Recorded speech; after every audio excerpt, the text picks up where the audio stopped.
catch something from that. It's a Reinhard Bunkie. It's a soul-winning thing that actually we got from Dr. Collins. And Pastor Porter's been listening to some of the others. He maybe won't even facilitate it. It has branded his heart so much. But we want to start a study on this, and we'll let you know next Sunday, whether it be on a Wednesday night or a Sunday night.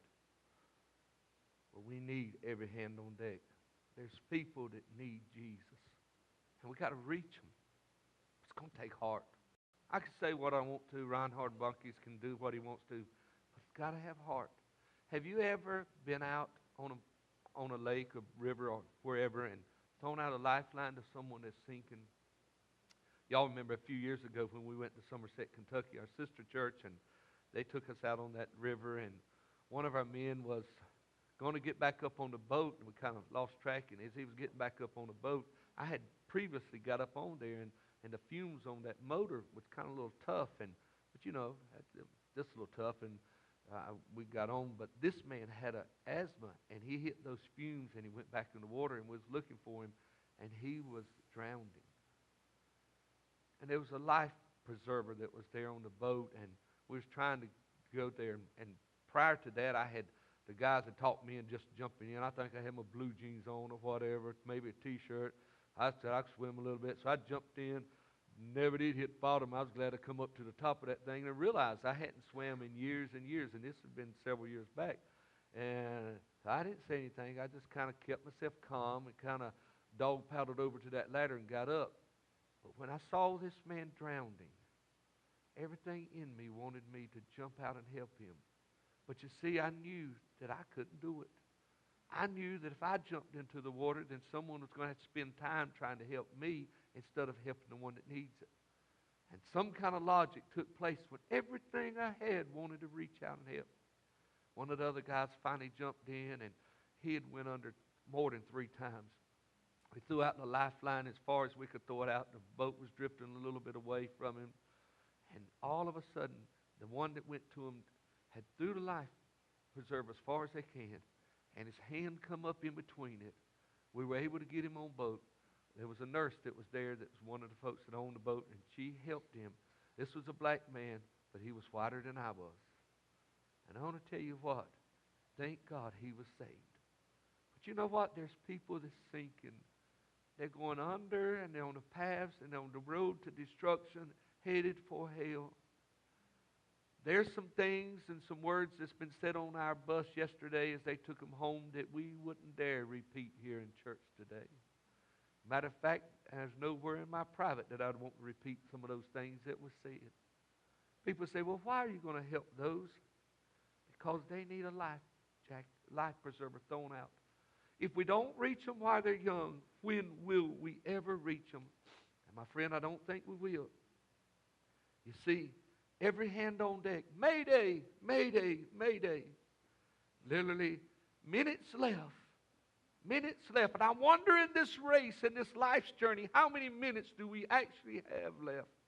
Seaman McMillan, he met with a choice. The valley of decisions. He had choices. And I want to tell you, we're meeting with choices in our life. We're headed in dangerous territories. Our schools are literally war zones. And tonight we're planning on praying over all of our kids, our teachers. We want to pray over our Outreach Christian Academy here. We're going up to the 5th grade. We want to pray over everyone that'll come and have prayer. It's important. You're dripping on my floor. More concerned over dripping on my floor, standing in my pew, or writing something on the bathroom wall than we are from looking out the window and seeing souls drowning and dying. You're dripping on my floor. Why should we help them, only drug dealers? If their parents won't help them, if their grandparents won't help them, why should we waste our time? There could be casualty. We could lose members. It'll take too much time. Why should we reach out? Why? You know, I was told a statement a few years ago, and most of our bus ministry is probably about 90% black. And it didn't register real clear, but I was told, why are they there anyhow? This person that said that, his father was a Pentecostal preacher or grandfather. Why are they doing anyhow? You can't do anything. God can do something.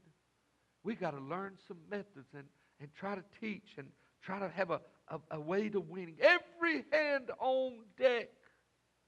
Help. Help. Help. Wonder which one of those character viewpoints most clearly defined you. Are we in the ship of comfort? Or are we out in the raging battles and the storms of life? Are we willing to risk it all? And Seaman McMillan, if I can understand the picture right, he made a choice to dive in to help a young girl. Help me, Lord Jesus. Are we going to make a choice? Are we going to make a choice? It's going to cost you. Certainly it will. We need to pick up our cross daily and follow Him. I'm not just talking about just buses, but you see, we have buses that's empty. We have one big bus that's empty, but we got some smaller buses that can reach out. Today, when you leave, there'll be a bus on the Hamlin entrance and a bus on the Rockingham entrance, and it's got a big sign that we got on the fixed for us at the umbrella factory. It said, "Help!" And when you see that sign, "Help," it says, "All hands on deck." There's souls that need to be reached. We have buses that's not able to go out. I was talking to Elizabeth. That's right, Elizabeth. Yes, I get my name. Brother Bruce's fiance. Liz, I'm in the ballpark there somewhere. See, she can speak fluent Spanish and all. And see, there's an area that we need to reach, but not been able to reach. But we're getting somebody on the lifeboat.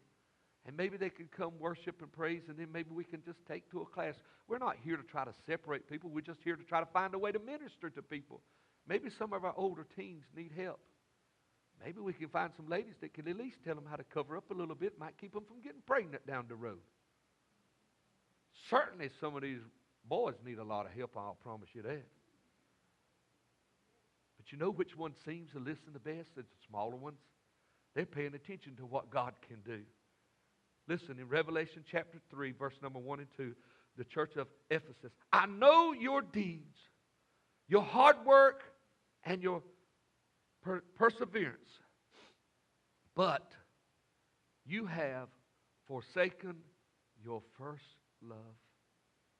Revelation 3, chapter 1 through 2, the church in Sardis, "I know your deeds. You have a reputation of being alive, but you are dead. Wake up. Strengthen what remains, and it is about to die." There's something left, but it's about to die. Revelation 3 and 8, the church in Philadelphia, "I know your deeds. See, I have placed before you an open door that no one can shut. I know you have little strength, yet you have kept my word and not denied my name." Revelation 3, 16 and 17, the church of Laodicea, "Because you are lukewarm, neither hot nor cold, I am about to spit you out of my mouth. You say, I am rich, I have acquired wealth, and I do not need anything. But you are blind and without everything." Every hand on deck.